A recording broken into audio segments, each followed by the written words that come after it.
And now we have Home Credit. Yes, kilalang kilala si Home Credit when it comes to hulugan or installment. Talaga naman hindi magpapatinag si Home Credit.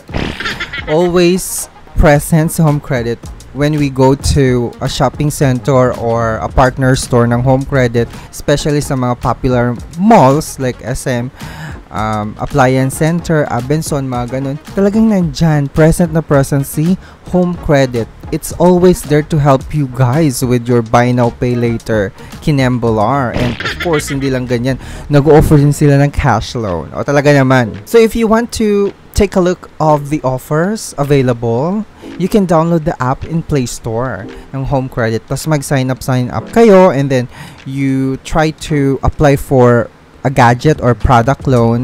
Gustong-gusto nyo makuha or mabili na hindi nyo siya mabili straight on cash. So you can do it via installment or hulugan sa Home Credit. Ako kasi natapos ko na yung jutang ko dito.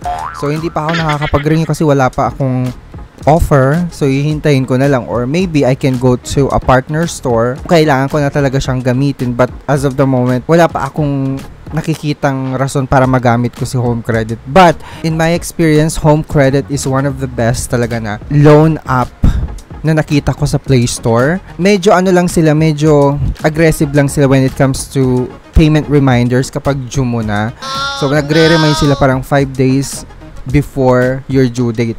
Pero in fairness mahabang kanilang terms of payment, yung duration talagang aabot siya ng 12 months, up to 12 months. Parang si Salmon lang din. So parang nagiging friendly competitor na niya si Salmon, itong si Home Credit. So subok ko na si Home Credit kasi every time na, kagaya itong mic talagang hinulugan ko to ng Home Credit. So itong mic na gamit ko ay pati yung laptop, tita. Itong laptop sira-sira na nga So medyo kailangan ko ng bagong laptop. Hindi ko pa alam kung kailan ko gagamitin yan. Tis muna mga mima. May kwento ko lang, nung first time kong mag-loan sa Home Credit, cash loan ang tinira ko. Talagang cash loan talaga ang tinira ko. Way back in 2018, panahong kinaray-karay ako ng mga jola. Okay, so talagang nag-cash loan na ako, 10,000 if I'm not mistaken. 10,000 pinakpak ko na yan, tita. Cash loan, and then after that, nabayaran ko na after 6 months, and then nag-renew ulit ako. Pero product loan naman ang tinira ko. So I believe that was the laptop. Ito na yun, yung second loan ko. And then nag-loan na naman ako, chest freezer naman. Tapos nag-loan na naman ako, eto yung pinakalas, mic, at saka yung meron pang isang item, parang hard drive. Oo. So ito yung pinakalas. Talagang subok na subok ko na. Very low. At saka pag alam mo ba, sa Home Credit, kapag binayaran mo siya on time, wala kang late payment, i-waive nila yung pinaka-last installment mo. Like for example, 9 months mo kinuha itong item na to. Okay, 9 months mo kinuha.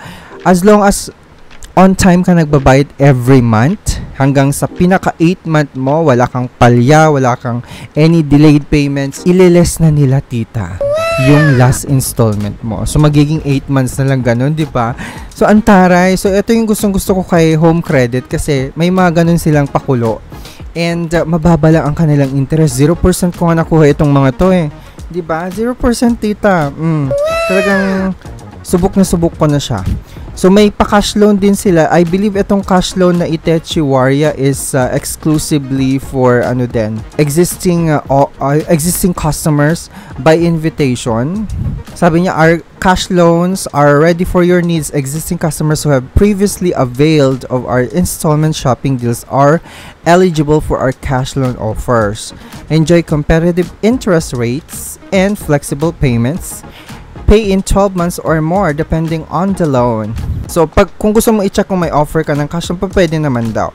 So all you have to do is to just click on that check offers. Ito-type mo yung pangalan mo dyan, tsaka yung date of birth. Mag-agree ka lang. Tapos yung number. Tapos makaka-receive ka ng text kung meron kang offer o wala. Ganun lang. Sa lahat ng mga nakasubok ng Home Credit, you agree, no? Talagang sulit na sulit sa Home Credit para sa akin.